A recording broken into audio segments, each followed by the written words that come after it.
দেখো বন্ধুরা, আজকে দুপুরের খাবার দুপুরে খাবারে কি আছে আমাদের দেখো। দুপুরে মেনুতে কি আছে দেখো। ফ্রাইড রাইস করেছি, এই যে ফ্রাইড রাইস করেছি দেখছো, হালকা ফ্রাইড রাইস। পাঁচমেশালি বড়ি দিয়ে একটা পাঁচমেশালি সবজি করেছি, সব নিরামিষ পাঁচমেশালি সবজি। কাঁকরোলের বড়া, দুরকম কাঁকরোলের বড়া দেখছো, দুরকম কাঁকরোলের বড়া। আর আমার সেই আমপোড়ার চাটনি, একটা স্পেশাল রান্না আমার আমপোড়ার চাটনি দেখছো।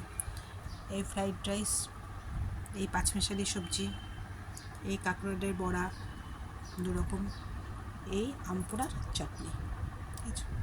দেখো, এই রান্না আজকে হলো মেনুতে। তাহলে এই আছে। আমার ভিডিওগুলো ভালো লাগলে সাবস্ক্রাইব করো, আমার পাশে থেকেও উৎসাহ দিও একটু প্লিজ বন্ধুরা। আর দুপুরে লাঞ্চে তোমাদের নিমন্ত্রণ থাকলো, সবাই খেতে এসো।